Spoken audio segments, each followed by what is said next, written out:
Hi friends, welcome to my YouTube channel. Friends, ಇವತ್ತೊಂದು designer ಬ್ಲೌಸ್ನ cutting ಮಾಡ್ತಾ ಇದ್ದೀನಿ. ಇದೇ ಮೊಬೈಲಲ್ಲಿ ಈ ಡಿಸೈನ್ ಇದ್ದಿದ್ದರಿಂದ ಇದು ಡ್ರಾಯಿಂಗ್ ಮಾಡಿಕೊಂಡು ಯಾವ ರೀತಿ ಕಟಿಂಗ್ ಮಾಡಿದೆ ಅಂತ ತೋರಿಸ್ತೀನಿ. ಫಸ್ಟ್ಗೆ ನಾನು ಬ್ಯಾಕ್ನ ಹೇಗೆ ಮಾರ್ಕಿಂಗ್ ಮಾಡ್ಕೊಂಡೆ ಅಂತ ತೋರಿಸ್ತೀನಿ.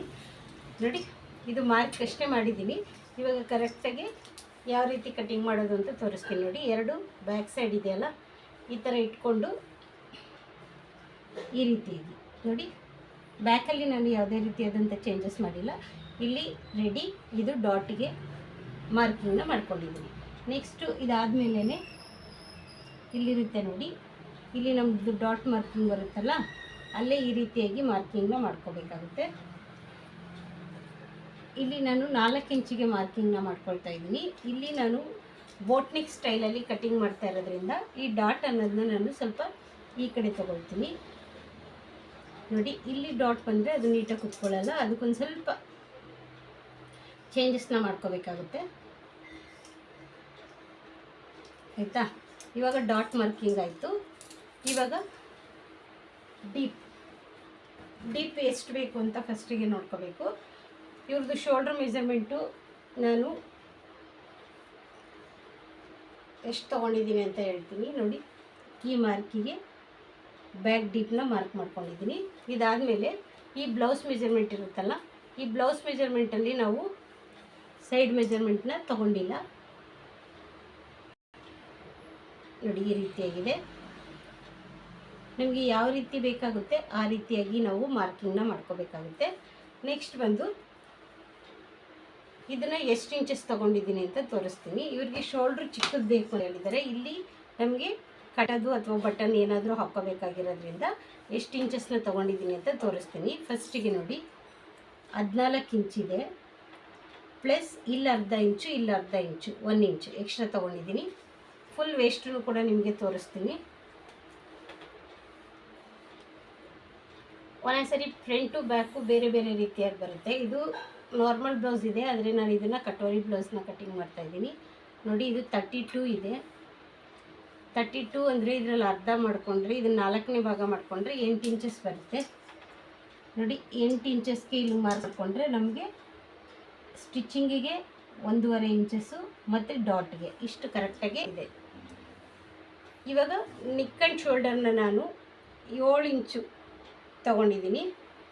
ನೋಡಿ, 7 ಇಂಚಿಗೆ ನೆಕ್ ಆ್ಯಂಡ್ ಶೋಲ್ಡರ್ನ ತೊಗೊಂಡಿದ್ದೀನಿ. ಇಲ್ಲಿ ಓಪನಿಂಗ್ ಬಂದು ನಾನು 4 ಇಂಚಿಗೆ ತೊಗೊಂಡಿದ್ದೀನಿ. ಉಳಿದದ್ದೇನಿದೆ 3 ಇಂಚು, ಅದನ್ನು ನಾನು ಶೋಲ್ಡ್ರ್ ಪಟ್ಟಿಗೆ ತೊಗೊಂಡಿದ್ದೀನಿ. ಇಲ್ಲೇನು 7 ಇಂಚ್ ತೊಗೊಂಡಿದ್ದೀನಿ, ಇದನ್ನು ಕೂಡ ನಾನು 7 ಇಂಚಿಗೆ ತೊಗೊಂಡಿದ್ದೀನಿ. ಇಲ್ಲಿಂದ ನಾನು ನೋಡಿ 3 ಇಂಚಿಗೆ ಮಾರ್ಕಿಂಗ್ ಮಾಡ್ಕೊಂಡಿದ್ದೀನಿ. ಇಲ್ಲಿ ಒಂದು ಇದು ಶೇಪ್ ಮಾರ್ಕಿಂಗಿಗೋಸ್ಕರ ಒಂದು ಮಾರ್ಕ್ನ ಹಾಕ್ಕೊಂಡಿದ್ದೀನಿ. ಇಲ್ಲಿ ಕೂಡ 3 ಇಂಚಿಗೆ ತೊಗೊಂಡು ಇಲ್ಲಿ ಒಂದು ಅರ್ಧ ಇಂಚು ಮುಂದೆ ಮಾಡ್ಕೊಳ್ತೀನಿ. ಯಾಕಂದರೆ ಇಲ್ಲಿ ಶೋಲ್ಡ್ರ್ ಟೈಟ್ ಆಗಲ್ಲ. ಈ ಥರ ಮುಂದೆ ಮಾಡಿಕೊಂಡು ಈ ಥರ ಮಾರ್ಕಿಂಗ್ ಮಾಡ್ಕೊಳ್ಳೋದ್ರಿಂದ ಇಲ್ಲಿಂದ ನಾನು 1.5 ಇಂಚಿಗೆ ಮಾರ್ಕ್ ಮಾಡ್ಕೊಂಡಿದ್ದೀನಿ. ಚೆಸ್ಟ್ ಮೆಜರ್ಮೆಂಟ್ ಬಂದು 9.5 ಇದೆ. ಚೆಸ್ಟ್ ಮೆಜರ್ಮೆಂಟ್ 9 ಇದೆ. ನೆಕ್ ಆ್ಯಂಡ್ ಶೋಲ್ಡರು ಇಲ್ಲಿಂದ ನಾನು 4 ಇಂಚಿಗೆ ಮಾರ್ಕ್ ಮಾಡ್ಕೊಂಡಿದ್ರು ನೆಕ್ ಡೀಪ್ ಅನ್ನೋದನ್ನ 10.25 ಇಂಚಿಗೆ ತೊಗೊಂಡಿದ್ದೀನಿ. 10.25 ಇಂಚಿಗೆ ನೆಕ್ ಡೀಪ್ ತೊಗೊಂಡು ಇಲ್ಲಿ 1/4 ಇಂಚು ಒಳಗಡೆ ಮಾರ್ಕ್ ಮಾಡ್ಕೊಂಡಿದ್ದೀನಿ. ಯಾಕಂದರೆ ಇಲ್ಲಿ ಬ್ರಾಡ್ ಜಾಸ್ತಿ ಬೇಡ ಅಂತ ಹೇಳಿದ್ದಾರೆ, ಹಂಗಾಗಿ ಸ್ವಲ್ಪ 1/4 ಇಂಚು ಒಳಗಡೆನೇ ಮಾರ್ಕ್ ಮಾಡ್ಕೊಂಡಿದ್ದೀನಿ. ಇಲ್ಲಿ ಮಾತ್ರ 4 ಇಂಚಿಗೆ ತೊಗೊಂಡಿದ್ದೀನಿ. ಇಲ್ಲಿ 3.25 ಇಂಚಿಗೆ ಈ ಮಾರ್ಕಿಂಗ್ನ ಮಾಡ್ಕೊಂಡಿದ್ದೀನಿ. ನೋಡಿ, ಈ ರೀತಿಯಾಗಿ ಅವರು ಶೇಪ್ನ ಈ ರೀತಿ ಶೇಪ್ ಬೇಕಂತ ಹೇಳಿದ್ರು. ಇಲ್ಲಿ ಬಂದು ಯಾವ ರೀತಿಯಾಗಿ ಬರುತ್ತೆ ಅಂದರೆ, ಈ ಶೇಪ್ ಇದೆಯಲ್ಲ, ಈ ಶೇಪು ನಮಗೆ ಇಲ್ಲಿ ಸ್ಟಿಚಿಂಗಿಗೆ 4ಕ್ಕೆ ಬರುತ್ತೆ. ಇಲ್ಲಾಂದರೆ ಇಲ್ಲಿ ಎಕ್ಸ್ಟ್ರಾ ಬಂದುಬಿಡುತ್ತೆ. ನಾವು ರೆಡಿ ಮಾಡಿಕೊಂಡ್ರೆ ಏನಾಗುತ್ತೆ ಅಂದರೆ ಇಲ್ಲಿ ಎಕ್ಸ್ಟ್ರಾ ಬಂದುಬಿಡುತ್ತೆ, ಅವಾಗ ಬ್ರಾಡ್ ಬರುತ್ತೆ. ಇವಾಗ ಇಲ್ಲಿಂದ ಅವರು ಒಂದು ಸ್ಟೈಲ್ ಕೊಟ್ಟಿದ್ದಾರೆ. ಇದು ರೆಡಿ ಆದಮೇಲೆ ಥ್ರೆಡ್ಸ್ ಇರುತ್ತಲ್ಲ, ಆ ಥ್ರೆಡ್ಸಲ್ಲಿ ಈ ರೀತಿಯಾದಂಥ ಡೋರಿ ಮಾಡ್ತೀವಲ್ಲ, ಅದರಲ್ಲಿ ಈ ಥರ ಥ್ರೆಡ್ಸ್ನ 3 ಕೊಡಬೇಕಾಗುತ್ತೆ. ಇಲ್ಲಿ 3 ಮತ್ತು ಈ ಬ್ಯಾಕ್ ಸೈಡಲ್ಲಿ 3, ಆ ರೀತಿಯಾಗಿ ಕೊಡಬೇಕಾಗುತ್ತೆ. ಇಲ್ಲಿ ನೋಡಿ, ನಾನು ಫಸ್ಟಿಗೆ ಸ್ಲೀವ್ನ ಕಟಿಂಗ್ ಮಾಡ್ಕೊಂಡಿದ್ದೀನಿ. ಸ್ಲೀವು ಯಾವುದೇ ರೀತಿಯಾದಂಥ ಚೇಂಜಸ್ ಇರೋಲ್ಲ. ಸ್ಲೀವ್ನ ನಾನು ರೆಗ್ಯುಲರಾಗಿ ಕಟಿಂಗ್ ಮಾಡೋ ಥರ ಈ ರೀತಿಯಾಗಿ ಇಟ್ಕೊಂಡು ಕಟಿಂಗ್ನ ಮಾಡ್ಕೊಂಡಿದ್ದೀನಿ. ಈ ಸ್ಲೀವ್ದು ಆರ್ಮೋಲ್ಸು ಇಲ್ಲಿ ಚೆಕ್ ಮಾಡ್ಕೊಳ್ಳೋಣ ಒಂದ್ಸರಿ. ನೋಡಿ ಕರೆಕ್ಟಾಗಿ ನಮಗೆ ಕರೆಕ್ಟಾಗಿ ಬಂದಿದೆ. ಇಲ್ಲಿ ಒಂದ್ಸರಿ ಹೇಗೆ ಚೆಕ್ ಮಾಡ್ಕೊಳ್ಳೋದು ಅಂತ ಕೂಡ ತೋರಿಸ್ತೀನಿ. ಆರ್ಮೋಲ್ಸ್ನ ನಾವು ಎರಡು ರೀತಿಯಲ್ಲಿ ಚೆಕ್ ಮಾಡ್ಕೋಬೋದು.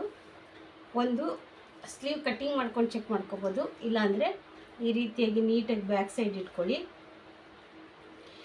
ಬ್ಯಾಕ್ ಸೈಡ್ ಇಟ್ಕೊಂಡು ಈ ಶೋಲ್ಡ್ರ್ ಜಾಯಿಂಟ್ ಇದೆಯಲ್ಲ, ಆ ಜಾಯಿಂಟಿಂದ ನಾವು ಸ್ಲೀವ್ ಅಟ್ಯಾಚ್ ಮಾಡಿರ್ತೀವಿ ನೋಡಿ, ಆ ಸ್ಲೀವ್ ಅಟ್ಯಾಚ್ ಮಾಡಿರುವಾಗಿಂದ ಇಲ್ಲಿ ತೊಗೋಬೇಕು. 8.5 ಬಂದಿದೆ. ಈಗ ಚೆಕ್ ಮಾಡ್ಕೊಳ್ಳೋಣ. ನೋಡಿ ಕರೆಕ್ಟ್ ನಮಗೆ 8.5ಗಿಂತ 1 ಗೀಟ್ ಕಮ್ಮಿ ಬಂದಿದೆ. ಅಂದರೆ ಟೇಪ್ ಒಂಚೂರು ಆ ಕಡೆ ಈ ಕಡೆ ತಿರುಗಿಸಿದ್ರು ನಮಗೆ ಕರೆಕ್ಟಾಗಿ ಬರೋಲ್ಲ. ಓಕೆನಾ? ಇವಾಗ ಇಷ್ಟು ಇದನ್ನು ಕಟ್ಟಿಂಗ್ ಮಾಡ್ಕೊಂಬಿಡೋಣ. ಬ್ಯಾಕ್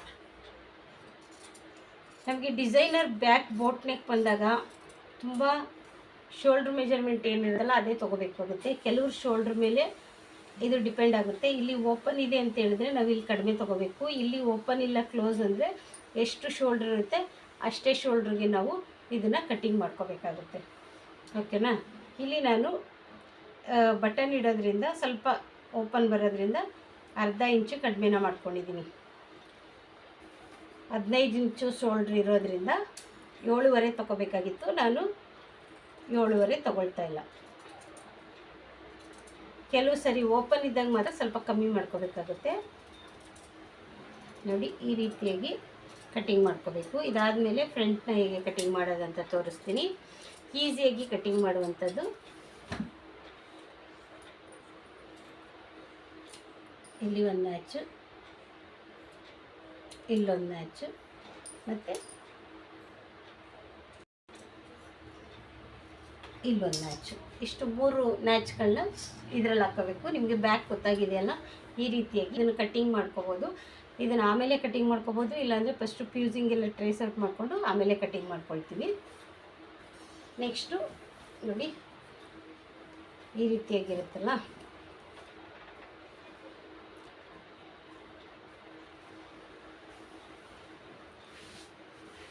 ಈಗ ನಮಗೆ ಬ್ಯಾಕ್ ಕಟ್ಟಿಂಗ್ ಬೇಕಾಗುತ್ತೆ, ಫ್ರಂಟ್ ಕಟ್ಟಿಂಗ್ ಬೇಕಾಗುತ್ತೆ. ಫ್ರಂಟು ನಮಗೆ ಕಟೋರಿ ಇರೋದ್ರಿಂದ ನೀಟಾಗಿ ಹಾಕ್ಕೋಬೇಕು. ಇಲ್ಲಿ ಪೀಸ್ನ ನಾನು ಜಾಸ್ತಿ ತೊಗೊಂಡಿದ್ದೀನಿ, ಯಾಕಂದರೆ 2 ಬ್ಲೌಸ್ ಇದೆ. 2 ಬ್ಲೌಸ್ಗಂತ ಇದನ್ನು ಈ ಕಡೆ ತಿರುಗಿಸ್ಕೊಳ್ಳೋಣ. ನೋಡಿ ಫಸ್ಟಿಗೆ ನಾವೇನು ಮಾಡಬೇಕು, ಇಲ್ಲಿ ಎಕ್ಸ್ಟ್ರಾ ಪೀಸ್ ಇರುತ್ತಲ್ಲ, ಈ ಎಕ್ಸ್ಟ್ರಾ ಪೀಸ್ ಇರೋದನ್ನ ಬೆಲ್ಟು, ಈ ಥರ ಬೆಲ್ಟ್ ಇರುತ್ತೆ ನೋಡಿ, ಈ ಬೆಲ್ಟ್ನ ಮೆಜರ್ಮೆಂಟ್ ಮಾಡ್ಕೊಳ್ಳಿ. ಈ ಬೆಲ್ಟ್ ಮೆಜರ್ಮೆಂಟ್ ಮಾಡಿಕೊಂಡು ಈ ರೀತಿಯಾಗಿ ಕಟ್ ಮಾಡ್ಕೊಬಿಡಿ ಬೆಲ್ಟ್ ಮೆಜರ್ಮೆಂಟ್ಗೆ. ಆಮೇಲೆ ನೀಟಾಗಿ ಐರನ್ ಮಾಡ್ಕೊಂಡಿದ್ದೀನಿ ನಾನು. ಬ್ಯಾಕ್ ಏನಿದೆ ಈ ಬ್ಯಾಕನ್ನು ಇದೇ ರೀತಿಯಾಗಿ ಇಟ್ಕೋಬೇಕು. ಇಲ್ಲಿ 1/4 ಇಂಚ್ ಎಕ್ಸ್ಟ್ರಾ ಬರೋ ಥರ ಇಲ್ಲಿ ನೋಡ್ಕೋಬೇಕು. ಇಲ್ಲಿ ಸ್ಟ್ರೇಟು ಒಂದೇ ಸರಿ ಸ್ಟ್ರೇಟ್ ಇರಲ್ಲ, ಅದಕ್ಕೆ ಸ್ವಲ್ಪ ಬಿಟ್ಕೊಂಡು ನೀವು ಮಾರ್ಕಿಂಗ್ ಮಾಡ್ಕೋಬೇಕು. ಈ ರೀತಿಯಾಗಿ ನಾನಿಲ್ಲಿ ಫಸ್ಟಿಗೆ ಈ ರೀತಿಯಾಗಿ ಒಂದು ಮಾರ್ಕ್ ಮಾಡ್ಕೊಳ್ತಾ ಇದ್ದೀನಿ, ಇಲ್ಲಿ ಒಂದು ಮಾರ್ಕ್ ಮಾಡ್ಕೊಳ್ತಾ ಇದ್ದೀನಿ. ಇದು ಕಟೋರಿ ಬ್ಲೌಸ್ ಆಗಿರೋದ್ರಿಂದ ಸ್ವಲ್ಪ ಚೇಂಜಸ್ ಬರುತ್ತೆ, ಅದಕ್ಕೆ ನಾನು ಇದನ್ನು ತೋರಿಸ್ತಾ ಇದ್ದೀನಿ. ನೋಡಿ ಈ ರೀತಿಯಾಗಿ ಇಲ್ಲಿ ಒಂದು ಮಾರ್ಕ್ ಮಾಡ್ಕೊಳ್ತಾ ಇದ್ದೀನಿ.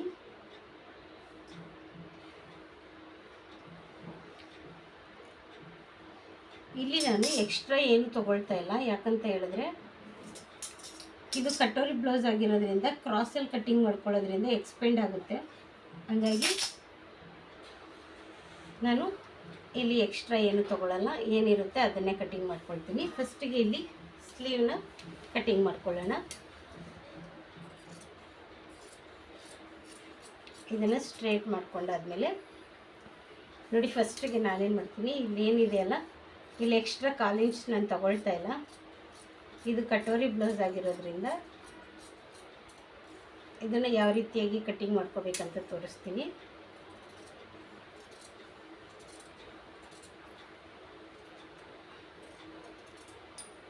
ಸ್ವಲ್ಪನೂ ಹೆಚ್ಚು ಕಡಿಮೆ ಆಗಬಾರ್ದು, ಆ ರೀತಿಯಾಗಿ ಇಷ್ಟು ಕಟ್ಟಿಂಗ್ನ ಮಾಡ್ಕೊಳ್ಳೋಣ. ಇಷ್ಟು ಕಟ್ಟಿಂಗ್ ಮಾಡಿಕೊಂಡು ಇಲ್ಲಿ ಒಂದು ಮಾರ್ಕ್ ಮಾಡಿಕೊಂಡು ಇದನ್ನು ತೆಗಿತಾ ಇದ್ದೀನಿ. ನೋಡಿ ಇಲ್ಲಿ ಒಂದು ನ್ಯಾಚ್ ಹಾಕ್ಕೊಳ್ತಾ ಇದ್ದೀನಿ. ನ್ಯಾಚ್ ಹಾಕ್ಕೊಂಡು ಫ್ರಂಟ್ ನಾನೀಗ ಕಟೋರಿ ಬ್ಲೌಸ್ನ ಕಟ್ಟಿಂಗ್ ಮಾಡೋದ್ರಿಂದ ಇಲ್ಲಿ ಒಂದು ಸ್ಟ್ರೇಟ್ ಲೈನ್ನ ಹಾಕ್ಕೊಳ್ತಾ ಇದ್ದೀನಿ. ಮತ್ತು ಇಲ್ಲಿ ಶೇಪ್ಗೆ ಮಾರ್ಕ್ ಮಾಡ್ಕೋಬೇಕಲ್ಲ, ಫ್ರಂಟ್ ಶೇಪ್ ತೆಗಿಬೇಕಲ್ಲ, ಅದಕ್ಕೋಸ್ಕರ ನಾನು ಇಲ್ಲಿಂದನೇ ಫ್ರಂಟ್ ಮಾರ್ಕಿಂಗ್ ಅನ್ನೋದನ್ನ ಮಾರ್ಕ್ ಮಾಡ್ಕೊಳ್ತಾ ಇದ್ದೀನಿ. ಇಲ್ಲಿಂದನೇ ಮಾರ್ಕ್ ಮಾಡ್ಕೊಳ್ತಾ ಇದ್ದೀನಿ. ನೋಡಿ, ಫ್ರಂಟ್ ಮಾರ್ಕಿಂಗು ಈ ರೀತಿಯಾಗಿರುತ್ತೆ. ಇಲ್ಲಿ ಏನು ನಾವು 4 ಇಂಚ್ ತೊಗೊಂಡಿದ್ದೀವಲ್ಲ, ಅದೇ 4 ಇಂಚನ್ನು ಈ ರೀತಿಯಾಗಿ ಮಾರ್ಕ್ ಮಾಡ್ಕೊಳ್ಳೋಣ. ಈ ರೀತಿಯಾಗಿ ಮಾರ್ಕ್ ಮಾಡಿಕೊಂಡು ಇಲ್ಲಿ ನಮಗೆ ಫ್ರಂಟ್ ಮಾರ್ಕ್ ಮಾಡ್ಕೋಬೇಕು. ಫ್ರಂಟ್ನ ನೋಡ್ಕೋಬೇಕು, ಇಲ್ಲಿ ಎಷ್ಟು ಇಂಚಸ್ ಇದೆ ಅಂತ ನೋಡ್ಕೋಬೇಕು. ನೋಡಿ,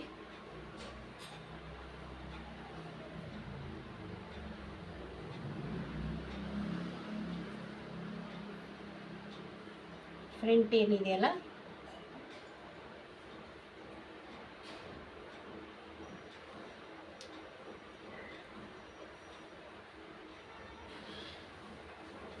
ಎಷ್ಟು ಇಂಚಸ್ ಬರ್ತಾಯಿದೆ ಅಂದರೆ 6.5 ಬರ್ತಾಯಿದೆ. ಇಲ್ಲಿಂದ ನಮಗೆ 7.5 ಬರ್ತಾಯಿದೆ. ಈ ಥರ ಇರಬೇಕಾದ್ರೆ ನಾವು ಸ್ವಲ್ಪ ಏನು ಮಾಡಬೇಕಂತ ತೋರಿಸ್ತೀನಿ. ಇದು ಬ್ರಾಡ್ ತುಂಬ ಜಾಸ್ತಿ ಆಗೋದ್ರಿಂದ ಈ ರೀತಿಯಾಗಿ ಕಟಿಂಗ್ ಮಾಡ್ಕೋಬೇಕು. ಈ ರೀತಿಯಾಗಿ ನಾರ್ಮಲ್ ಬ್ಲೌಸ್ ಥರ ಇದನ್ನು ಕಟಿಂಗ್ ಮಾಡ್ಕೋಬಾರ್ದು. ಇಲ್ಲಿಂದ ನಮಗೆ ಎಷ್ಟಿದೆ ಅಂತ ಚೆಕ್ ಮಾಡ್ಕೋಬೇಕು. ಇಲ್ಲಿ ನಾನು 1/2 ಇಂಚನ್ನ ಟ್ರಿಮ್ ಮಾಡಿದ್ದೀನಿ. ಯಾಕಂದರೆ ಇಲ್ಲಿ ನಾನು ಕಟೋರಿ ಬ್ಲೌಸ್ ಕಟಿಂಗ್ ಮಾಡೋದ್ರಿಂದ ಈ ರೀತಿಯಾಗಿ ಕಟಿಂಗ್ ಮಾಡ್ಕೊಳ್ತಾ ಇದ್ದೀನಿ. ನೋಡಿ,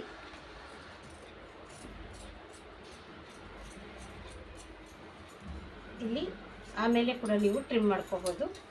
ಈಗ ನಮಗೆ ಕಟೋರಿ ಬೇಕು. ಫಸ್ಟು ಶೇಪ್ನ ತಗೊಂಡ್ಬಿಟ್ಟು ಮಾರ್ಕಿಂಗ್ನ ಮಾಡ್ಕೊತೀನಿ.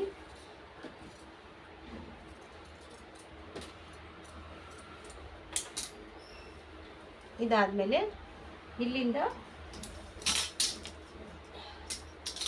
ನಮಗೆ 5 ಇಂಚ್ ಬೇಕಾಗುತ್ತೆ. ಈ 5 ಇಂಚಿಗೆ ಇಲ್ಲಿ ಒಂದು ಮಾರ್ಕ್ ಮಾಡ್ಕೊಳ್ತೀನಿ. ಈ ಶೇಪಿಂದ ನನಗೆ 3 ಇಂಚ್ ಬೇಕಾಗುತ್ತೆ. 3 ಇಂಚಿಗೆ ಶೇಪ್ ಮಾಡ್ಕೊಳ್ತೀನಿ. ನೆಕ್ಸ್ಟು ನೀವು ಮೆಜರ್ಮೆಂಟ್ ಬ್ಲೌಸ್ನ ತೊಗೋಬೇಕು. ಮೆಜರ್ಮೆಂಟ್ ಬ್ಲೌಸ್ ತೊಗೊಂಡು ಇಲ್ಲಿಂದ ಇಲ್ಲಿಗೆ ಎಷ್ಟಿದೆ ಅಂತ ನೋಡ್ಕೋಬೇಕು. 2.5 ಇಂಚಿದೆ. ಈ 2.5 ಇಂಚಿಗೆ 1/2 ಇಂಚು ಸೇರಿಸಿ ಹೀಗೆ ಮಾರ್ಕ್ ಮಾಡ್ಕೋಬೇಕು. ಈಗ ಮಾರ್ಕ್ ಮಾಡಿಕೊಂಡು ಈ ರೀತಿಯಾಗಿ ಒಂದು ಶೇಪ್ ಮಾರ್ಕ್ ಮಾಡಬೇಕು. ಅದಾದಮೇಲೆ ಇಲ್ಲಿಂದ ಪಟ್ಟಿ ಇರುತ್ತಲ್ಲ, ಆ ಪಟ್ಟಿನ ನೋಡ್ಕೋಬೇಕು. 6 ಇಂಚಸ್ಗೆ ಇಲ್ಲಿ ಮಾರ್ಕ್ ಮಾಡ್ಕೊಳ್ತಾ ಇದ್ದೀನಿ.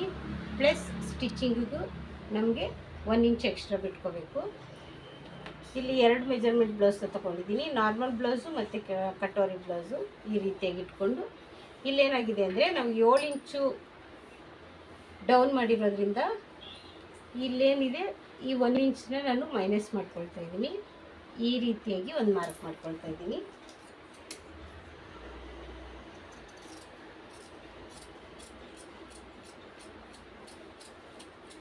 ಬೋಟ್ ನೆಕ್ಕಲ್ಲಿ ಕಟೋರಿ ಬ್ಲೌಸ್ನ ಕಟಿಂಗ್ ಮಾಡೋದು ನೋಡಿ, ಈ ರೀತಿಯಾಗಿ ಇಷ್ಟೇ.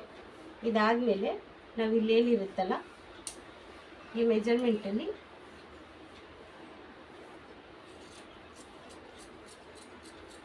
ಇದನ್ನು ಈ ರೀತಿಯಾಗಿ ಕಟ್ ಮಾಡ್ಕೋಬೇಕು. ಇದಾದಮೇಲೆ ನಾವು ಈ ಕ್ರಾಸ್ ಇರುತ್ತಲ್ಲ, ಈ ಕ್ರಾಸ್ ಪೀಸ್ನ ನೋಡಿಕೊಂಡು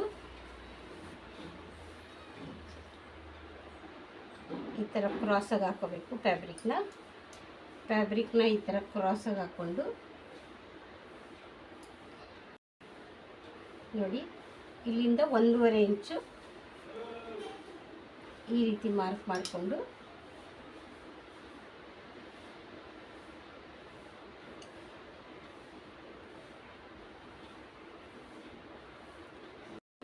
ಈ ರೀತಿಯಾಗಿ ಶೇಪ್ ಮಾರ್ಕಿಂಗ್ನ ಮಾಡ್ಕೋಬೇಕಾಗುತ್ತೆ. ಆ ಶೇಪ್ ಮಾರ್ಕಿಂಗ್ನ ಮಾಡಿಕೊಂಡು ನಾವು ಇಲ್ಲಿಂದ ಸ್ವಲ್ಪ ಈ ಶೇಪಲ್ಲಿ ಬರಬೇಕು. ಇದನ್ನು ನೀಟಾಗಿ ನೋಡಿಕೊಂಡು ಕಟಿಂಗ್ ಮಾಡ್ಕೋಬೇಕು ಫ್ರೆಂಡ್ಸ್. ಇದನ್ನು ನೆಕ್ಸ್ಟ್ ವಿಡಿಯೋದಲ್ಲಿ ತೋರಿಸ್ತೀನಿ ಹೇಗೆ ಕಟೋರಿ ಮಾಡೋದು ಅಂತ. ಇವಾಗ ನಾರ್ಮಲ್ ಬೋಟ್ ನೆಕ್ಕಲ್ಲಿ ನಾವು ಯಾವ ರೀತಿಯಾಗಿ ಕಟೋರಿನ ತೊಗೊಂಡ್ವಿ ಅನ್ನೋದನ್ನು ತೋರಿಸ್ಕೊಟ್ಟಿದ್ದೀನಿ. ಈ ವಿಡಿಯೋ ಇಷ್ಟ ಆಗಿದ್ರೆ ಲೈಕ್ ಮಾಡಿ, ಶೇರ್ ಮಾಡಿ ಮತ್ತು ಸಬ್ಸ್ಕ್ರೈಬ್ ಮಾಡ್ಕೊಳ್ಳಿ ಫ್ರೆಂಡ್ಸ್. Thank you.